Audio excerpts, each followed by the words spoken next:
Welcome student to the next class of biochemistry of enzymes.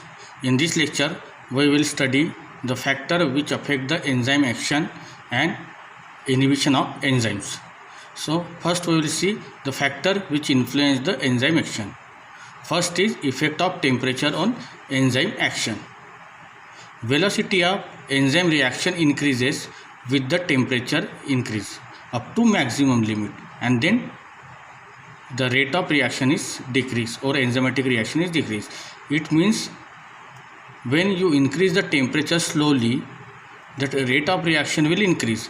At optimum temperature, the rate of reaction or enzymatic reaction is maximum. But when you increase the temperature more than that, then the denaturation of enzyme, which is protein in nature, will take place and rate of reaction will be decreased.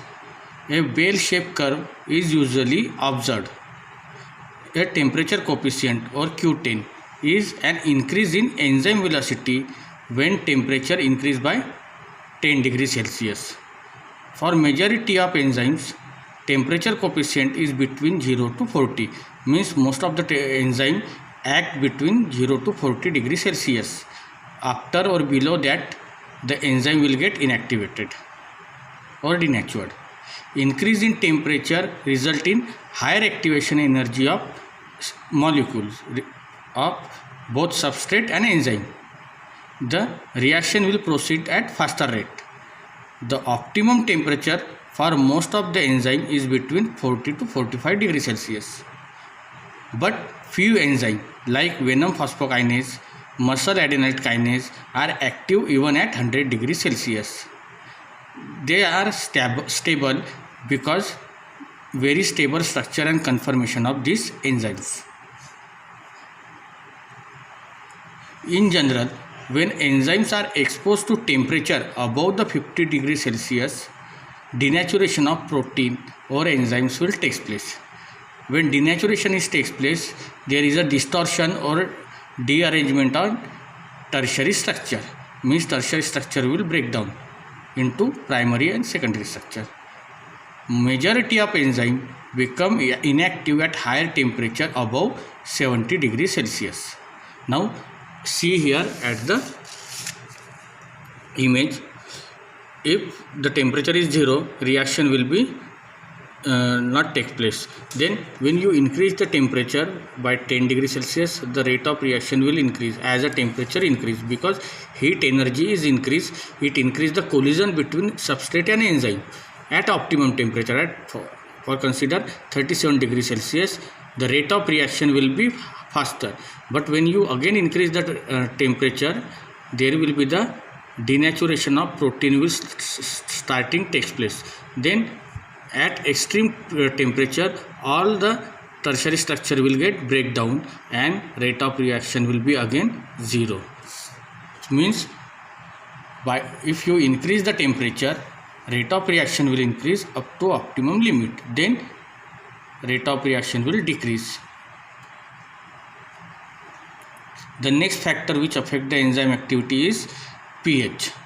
Increase in pH influence the enzyme activity and give bell-shaped curve similar to effect of temperature.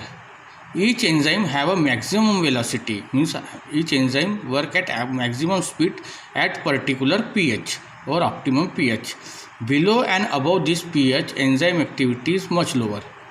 At extreme pH, enzymes have become totally inactive. Now see here, if you increase the pH, the enzyme activity will increase up to particular optimum pH. Then again it will decrease. For particular enzyme there is a optimum pH. For example, pepsin, it having between 1 to 2. Then salivary amylase, it act between 6, whereas alkaline phosphatase act at 9 pH. If you take the pepsin at 6 pH or 9 pH, it will get inactive. Similar with salivary amylase and alkaline phosphatase. pH influence the enzyme activity by altering ionic charge on active site or ionic charge on substrate or ionic charge on enzyme substrate complex. Most of the enzymes show optimum activity around neutral pH between 6 to 8. Exceptions are pepsin, which work in between pH 1 to 2, acid phosphatase, which work between 4 to 5 pH, and alkaline phosphatase, which act between 10 to 11. Enzymes from fungi and plants are most active in acidic pH between 4 to 6. Then effect of substrate concentration. Increase in substrate concentration gradually increase the velocity of enzyme reaction within a limited range, because when you add the number of substrate, enzyme will bind to the substrate and convert into product up to limit.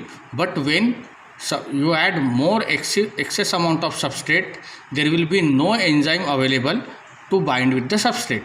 So whatever the number of enzyme will be available, that only bind.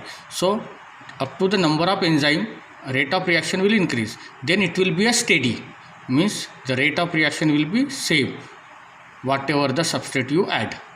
A rectangular hyperbola is obtained when velocity plotted against substrate concentration.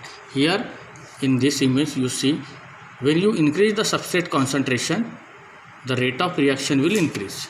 Then it will be at this point, when the excess amount of substrate will add, the saturation will take place. Then steadily rate of reaction will take place. Either it will not decrease or not increase. It will take place at the steady pace. When the velocity of the reaction is almost proportional to the substrate concentration, for example, substrate is less than affinity, the rate of reaction is said to be first order with respect to substrate. But when substrate is much greater than affinity, the rate of reaction is independent of substrate concentration, whether you increase or decrease. The reaction will be takes place at steady rate. Then reaction is said to be zero order. Then concentration of enzyme. Concentration of enzyme is increases velocity of reaction in propose. This property of enzyme is used in determining the serum enzymes for diagnostic in diseases. For now, here see in this image, when you increase the enzyme concentration, the more enzyme will be available for more substrate. So number of enzyme will increase, the rate of reaction will increase steadily. It will not stop anywhere until and unless enzyme gets saturated.